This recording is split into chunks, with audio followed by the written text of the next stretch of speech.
이 엄청난 수의 사상자가 전쟁도 테러도 아닌 단 5일 동안에 대기오염으로 발생했던 거죠. 오늘은 미세먼지와 대기오염에 대해서 이야기해볼까 합니다. 저는 미세먼지 농도를 매일 확인하는 게 일상이 됐어요. 환기를 할 때에도 외출 일정을 잡을 때에도 마치 허락을 구하듯 미세먼지를 먼저 체크하죠. 지금은 미세먼지의 유해성에 대해서 충분히 알려져 있고 관련 법도 만들어서 대처하고 있지만 불과 몇십 년 전까지만 해도 미세먼지에 대한 유해성에 대해서 전혀 모르고 경각심도 없었던 시절이 있었습니다. 그래서 미세먼지로 인해 수십 명에서 수천 명이 죽은 대참사들이 발생하기도 했는데요. 그중 가장 심각했던 사건에는 어떤 것들이 있었는지 한번 알아보겠습니다. 가장 먼저 소개할 사건은 바로 벨기에에서 있었던 대참사입니다. 1930년 12월 1일, 짙은 안개가 벨기에 전역을 뒤덮었습니다. 벨기에 산업시설이 밀집해 있었던 리에주와 뇌즈 계곡도 예외는 아니었죠. 이 안개가 산업혁명 이후 최초의 대기오염 참사로 이어질 줄은 이때까지 아무도 알지 못했습니다. 벨기에는 대한민국 면적의 3분의 1밖에 안 되는 작은 나라지만 영국에 이어 두 번째로 산업혁명이 일어났을 만큼 산업개발에 앞서가는 강소국이었습니다. 특히 남동부에 위치한 리에주는 주요 산업도시로 급성장하고 있었죠. 산업혁명 핵심 자원인 석탄과 철광석이 풍부했고 도시를 관통하는 뇌즈강이 네덜란드를 지나 북해까지 이어져 있어 물류에도 유리했습니다. 또한 리에주에는 뇌즈강을 따라서 25km 남서쪽까지 뇌즈 계곡이 있었는데 좌우너비 1에서 2km, 깊이는 무려 60에서 80m에 달하는 거대한 골짜기였습니다. 이곳 뇌즈강 유역은 석탄 가공, 제철과 제강, 구리 재련, 아연 재련 등 중공업 지역이 형성되어 있었고 무려 27개의 크고 작은 공장들이 들어서서 노동자 인구가 30만 명에 이를 정도로 급격하게 성장했습니다. 편서풍과 대양의 영향을 많이 받는 전형적인 해양성 기후에 위치한 벨기에는 겨울철에 특히나 비가 많이 내리는데 때문에 1930년 12월 1일의 짙은 안개 역시 사람들은 여느 때와 같이 날이 좀 흐리네 하고 대수롭지 않게 생각했던 거죠. 하지만 웬일인지 바람이 불지 않아서 이 안개는 5일 동안이나 계속되며 점점 짙고 어두운 색으로 변해갔습니다. 그렇게 5일이 지난 12월 6일 강한 바람이 불어 안개를 걷어냈고 안개가 거쳐 모습을 드러낸 뇌즈 계곡은 그야말로 생지옥으로 변해 있었습니다. 확인된 사상자만 약 6,000명에 달했고 그중 60명의 사망자를 부검한 결과 폐포에 시커먼 검댕이가 빼곡히 박혀 있었고 후두와 기관지에서도 출혈이 발견됐죠. 주민들 뿐만 아니라 가축과 새, 들짐승까지 하늘 아래 모든 생명체가 치명적인 피해를 입었습니다. 벨기에 정부는 최고 전문가들로 구성된 조사단을 즉각 파견했으며 주민들을 돕기 위한 구호대도 파견했습니다. 이후 5달에 걸친 조사 끝에 뇌즈 계곡 대참사의 원인은 크게 2가지로 드러났습니다. 그리고 이 2가지 원인은 앞으로 일어날 다른 대기오염 참사들에도 공통적으로 나타나게 됩니다. 첫 번째, 바로 공장의 오염물질, 석탄에 함유된 황 때문이었습니다. 유황이라고도 알려진 이 원소는 화약, 농약, 고무, 염료 등 산업 전반에 두루두루 쓰였는데 구약 성서에 언급되어 있을 만큼 오래전부터 사용되어 온 물질입니다. 뇌즈 계곡에서는 석탄을 유일한 에너지원으로 사용하고 있었는데 나무를 해와서 장작을 패는 수고로운 과정도 없고 값도 싸서 편리하니까 당연하게 사용했죠. 공장이야 뭐 말할 것도 없고 주민들 또한 석탄으로 난방도 하고 취사도 하는 등 불이 있는 곳에는 무조건 석탄이 있었습니다. 문제는 석탄을 태우면 황이 산소와 결합해서 이산화황이라는 유독성 기체가 발생한다는 건데 참고로 이 이산화황은 조금 이따 나올 다른 대기오염 참사의 주요 원인이 되기도 하고 중국에서 우리나라로 불어오는 오염물질의 주요 성분이기도 합니다.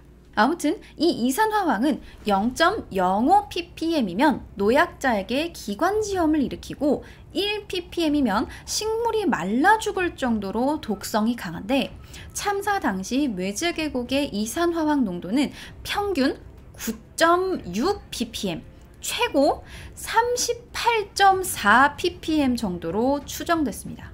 현재 보건기구 WHO의 기준으로는 무려 800배에 달하는 살인적인 농도였죠. 엎친 데 덮친 격으로 이 이산화황은 외즈계곡에 고여있던 안개 때문에 공기 중의 수분과 결합해 황산으로 변했고, 이 황산 안개가 계곡을 가득 메우게 됩니다. 게다가 이 황산 안개에는 석탄을 태워서 발생한 검댕까지 머금고 있었는데, 이 검댕들이 결국 사망자들의 폐포에 엉겨붙은 거죠. 이런 말도 안 되는 유독가스가 닷새 동안이나 축적이 됐으니 외즈계곡 주민들은 숨을 쉬는 것만으로 생명을 잃을 수밖에 없었습니다.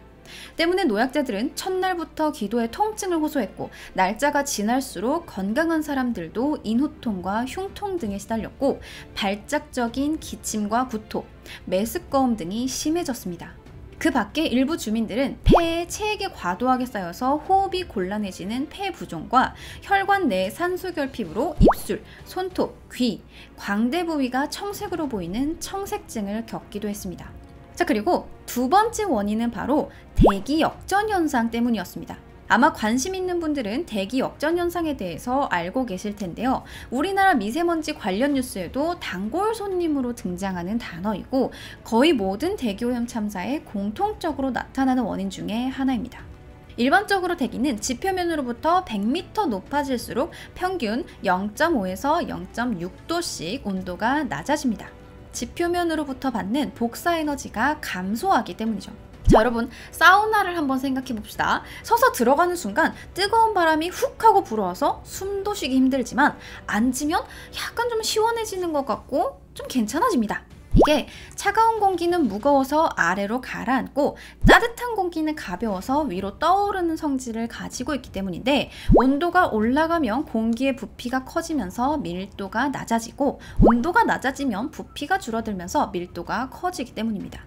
이러한 현상이 끊임없이 일어나면서 윗공기와 아랫공기를 순환시킵니다. 하지만 대기 역전 현상이 생기면 반대로 고도가 올라갈수록 공기가 따뜻해지게 되고, 이렇게 되면 바람이 잘 불지 않아 상하층의 공기가 섞이지 않게 됩니다.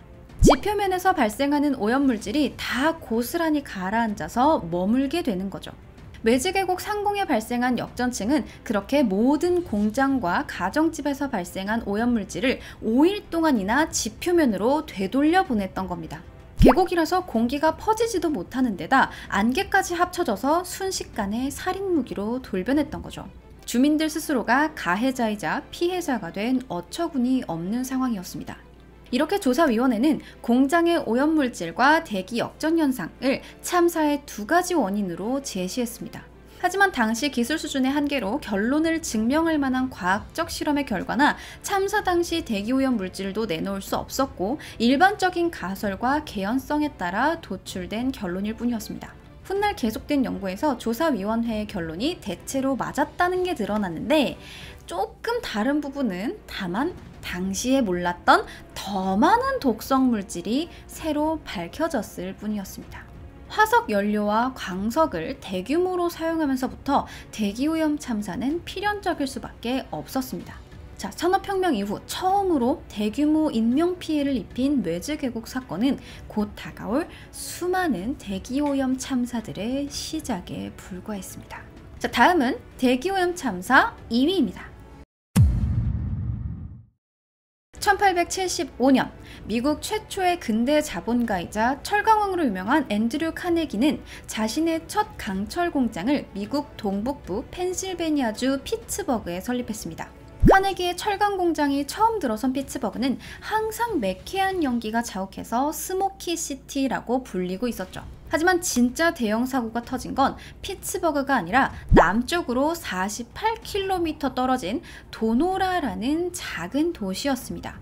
도노라는 인구 14,000명의 작은 도시였지만 카네기가 설립한 US 스틸의 제철소와 아연 공장 등 거대 규모의 공장이 2개나 들어서 있었죠. 특히 5만 평 규모로 들어선 도노라 아연 공장은 도노라의 밥줄과도 같았는데, 무려 도노라 인구의 절반 수준인 6,500명이 여기서 일하고 있었습니다. 아연 공장은 1년 내내 24시간을 쉬지 않고 가동했습니다. 자, 그런데 공장이 들어선 지 약 2년이 지나자 마을에서 점점 이상한 일들이 벌어지기 시작합니다. 산성비로 인해서 비가 내리면 집 외벽에 페인트가 벗겨지고 밝은 옷과 커튼은 금방 색이 바래버렸습니다. 마을 주변의 농작물들이 말라 죽고 가축들이 폐사했으며 사람들은 원인을 알 수 없는 두통, 메스꺼움, 호흡곤란 등의 증세를 호소하기 시작했습니다. 상황이 이렇게 심각해지자 사람들은 아연 공장에서 나오는 오염물질을 의심했지만 그 누구도 공식적으로 불만을 제기하진 않았습니다. 만약 공장이 문을 닫을 경우 마을 인구 절반이 실업자가 되고 지역 경제 전체가 붕괴될 게 불보듯 뻔했기 때문이죠. 게다가 도노라에는 아메리칸 드림을 쫓아서 동유럽 등에서 건너온 이주 노동자들의 비율이 굉장히 높았습니다. 이들은 먹고 살기 위해서 매일매일 연기를 마시면서 일터로 갈 수밖에 없었죠. 그러던 1948년 10월 26일, 지극히 평범한 화요일이었습니다. 평소와 다른 건 바람이 잦아들고 안개가 조금 끼었으며 대기의 흐름이 무척 안정되어 있었다는 것 뿐이었습니다. 그 다음 날인 27일 수요일, 안개는 더더욱 짙어졌고 역하고 비릿한 냄새가 느껴지기도 했습니다. 몇몇 사람들은 이 안개가 평소와는 다르다는 걸 알아챘죠.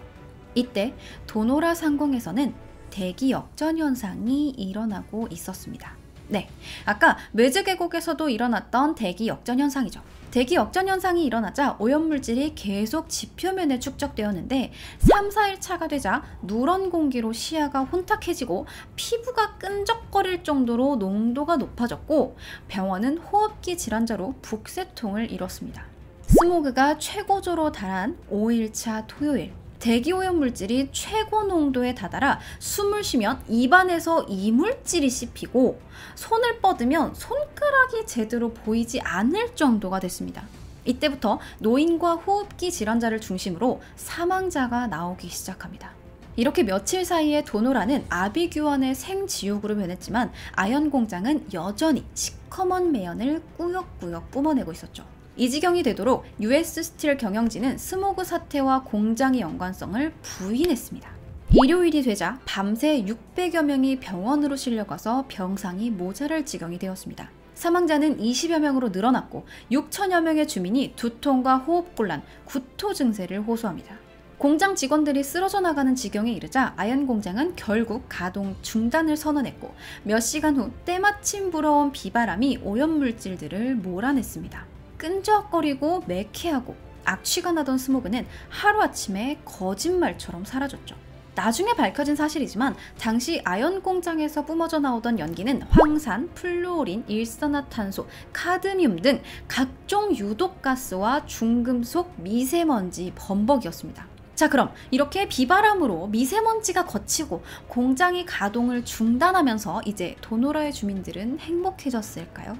어이없게도 공장은 불과 일주일 만에 다시 가동을 시작합니다. 주민들은 마치 아무 일도 없었던 것처럼 일상으로 돌아갔고 아이들은 다시 거리에 뛰어나와 놀았습니다. 스모그가 사라진 지 한 달도 채 안 됐을 무렵 50여 명의 주민들이 추가로 사망했지만 도노라 주민들은 더 이상 살인 스모그에 대해서 입을 열지 않았습니다. 그리고 약 3개월 후 미국 연방정부가 뒤늦게 진상조사에 나섰는데 US 스틸의 강력한 로비력 때문인지 조사는 좀 허술하게 진행됐고 그 결과 아연 공장은 배출가스를 감소해야 한다, 스모그 발생 시 주민 대피 경고를 해야 한다 등의 지극히 원론적인 내용의 권고로 끝나고 말았습니다. 심지어 이 조사 내용이 담긴 보고서는 외부에 공개되기도 전에 누군가가 폐기해버렸죠.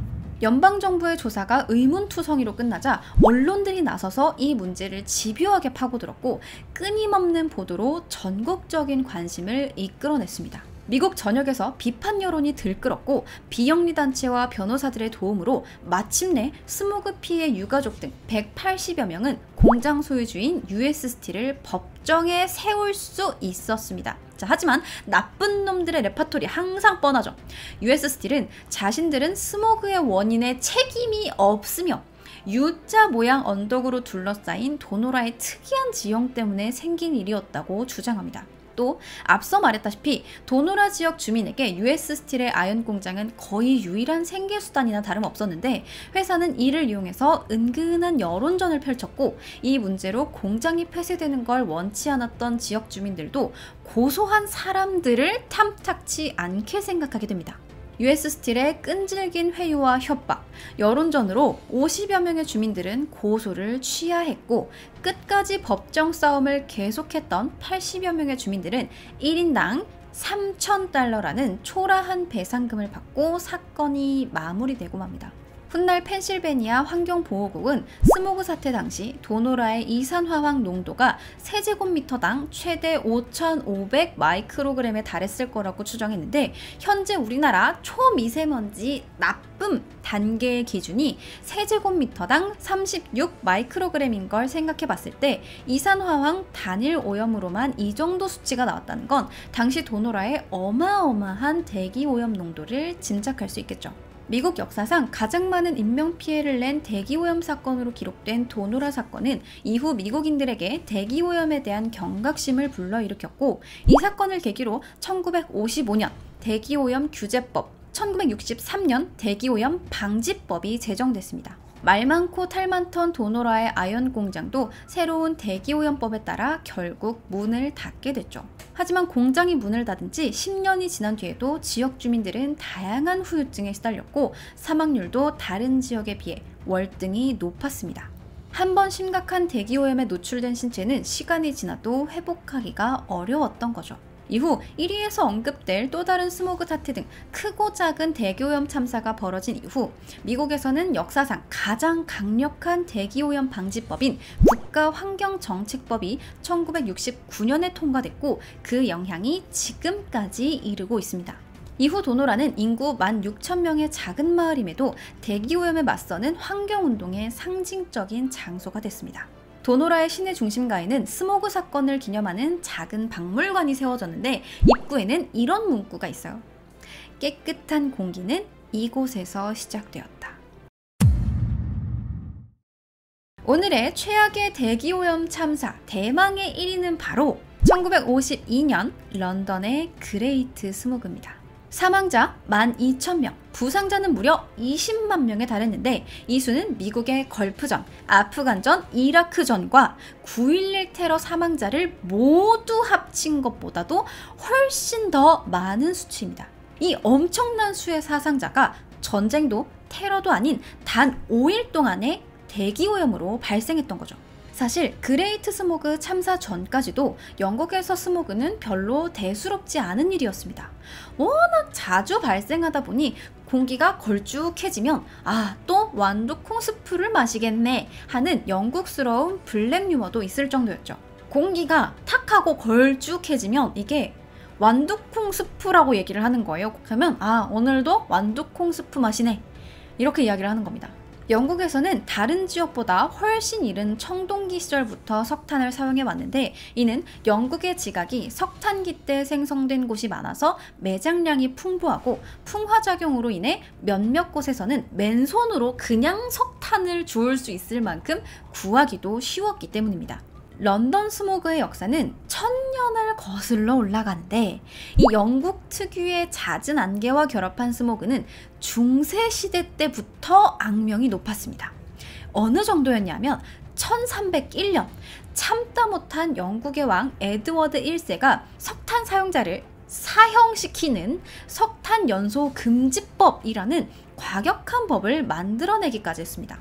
참고로 이때 한반도는 고려시대의 몽골 간섭기를 지나고 있었어요. 이 일은 1301년에 일어났어요. 아직 조선도 없었던 때예요. 근데 이미 너무 많은 스모그가 생겼고 왕이 참다 못할 정도로 이게 너무나 일상적인 일이었던 겁니다. 아무튼 석탄 사용자를 사형시키겠다는 이 살벌한 법에도 불구하고 누군가는 또 석탄을 사용했겠죠. 법을 무시하고 석탄을 사용한 이 한 사람이 첫 본보기로 사형에 처해지게 됩니다. 정말로요. 진짜로 죽여버렸어요. 그런데 사형에 처해진 이후에도 런던 주민들은 여전히 아랑곳 않고 석탄을 사용합니다. 석탄은 나무 땔감보다 노동력도 훨씬 적게 들 뿐만 아니라 같은 열량 대비 나무 땔감보다 십수배나 더 저렴했기 때문에 가난한 사람들은 이래 죽나 저래 죽나 하는 심정으로 석탄을 계속 사용할 수밖에 없었습니다. 시간이 지나 런던이 성장하면서 대기오염도 더 심해졌는데 1661년 영국의 작가 존 이블리는 런던의 대기오염을 한탄하며 국왕 찰스 2세에게 런던의 대기오염 문제의 현황과 개선 방안을 제시하기도 했습니다. 물론 묵살당했죠. 이블린의 보고서를 포함해 이후의 개선 방안들도 런던 사람의 먹고사니즘과 의회의 반대에 부딪혀서 번번이 실패했고 산업혁명기에 들어서며 석탄 사용량은 통제불능 상태가 되고 맙니다.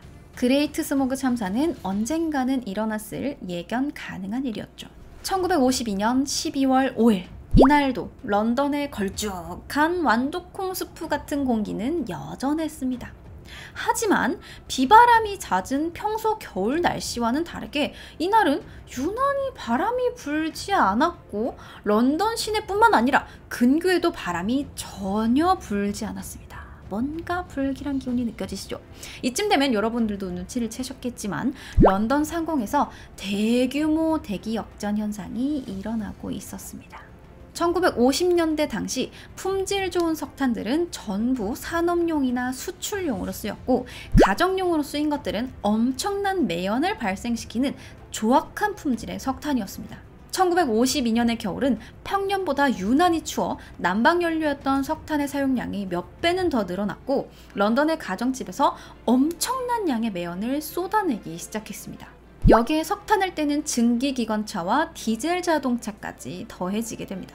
하지만 이것들은 런던 주변의 석탄 발전소들에 비하면 애교인 수준이었죠. 자, 훗날 영국 기상청의 조사에 따르면 당시 그레이터 런던 내 풀럼, 배터시, 뱅크사이드, 킹스턴 어폰 템스 등에 위치한 석탄 발전소들이 매일 쏟아내는 오염물질의 양은 연기입자 1000톤, 이산화탄소 2000톤, 염산 140톤, 플로린 화합물 14톤, 이산화황 370톤에 달했습니다.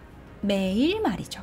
런던 상공에 생긴 대기역전 현상으로 밤이 되자 축적된 스모그는 누렇고 걸쭉하게 변했고 스모그 발생 3일이 지나자 가시거리가 1m 남짓밖에 안 될 정도가 됐습니다.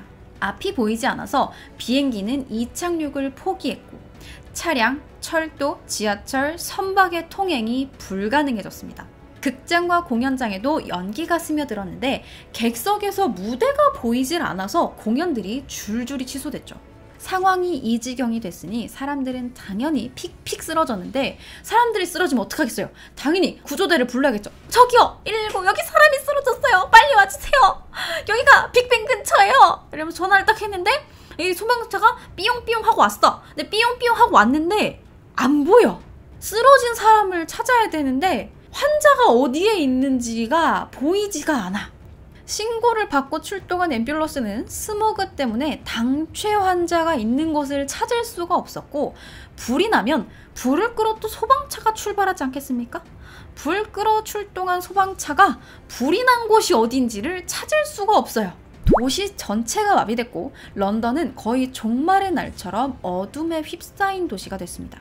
스모그 발생 4일째인 12월 9일 일요일 드디어 대기역전 현상이 해소되면서 거짓말처럼 스모그가 사라졌습니다. 도시 전체가 마비됐었음에도 불구하고 워낙 스모그에 익숙했던 런던 시민들은 자, 스모그가 사라졌어요. 그러면 우리는 하늘이다 할 텐데 이분들은 출근해야지 하고 아무 일도 없었다는 듯 다시 일상으로 복귀했습니다. 그냥 이번 스모그는 조금 더 다른 때보다 더 진하고 오래갔네. 더 진한 완두콩 스프를 마셨군 하고 대수롭지 않게 생각했을 뿐이죠. 뉴스와 신문도 스모그 때문에 축구 경기가 취소된 이야기, 교통수단이 마비돼서 직장인들이 출퇴근에 불편을 겪은 이야기, 스모그를 틈탄 강력범죄 이야기 등만 보도할 뿐이었죠. 일주일이 지난 뒤에야 스모그 때문에 병원에 입원한 환자들이 늘어났다는 보도가 나기 시작했습니다. 스모그 발생 3주 뒤 영국 정부의 통계가 발표됐는데 이때 확인된 사망자가 4천여 명이 넘는 것으로 집계됐습니다. 그동안 태연했던 런던 시민들은 그제서야 상황의 심각성을 깨닫기 시작했죠. 초기에 사망한 이들은 대부분 어린이와 노인, 호흡기 질환자였는데 대기오염 피해의 특성상 시간이 지날수록 관련 사망자와 관련 질환자 수가 점점 더 늘어나기 시작했습니다. 가장 최근의 연구 결과는 당시 런던의 스모그로 인한 사망자가 12,000여 명을 훨씬 웃돌고 피해자는 수십만 명에 달할 것으로 추정하고 있습니다. 또 이때 런던의 초미세먼지 농도는 오늘날 WHO 기준으로 178배, 이산화황은 192배 정도였을 것으로 추정이 됩니다. 스모그 사태의 심각성을 깨달은 영국 의회는 1956년 대기청정법을 통과시켰고 이 법은 앞서 언급한 미국의 국가환경정책법 등 미국과 유럽 국가들의 관련법 제정에 지대한 영향을 주었습니다. 자, 이렇게 역사상 가장 많은 피해를 입힌 대기오염 참사 탑3에 대해서 알아봤는데요.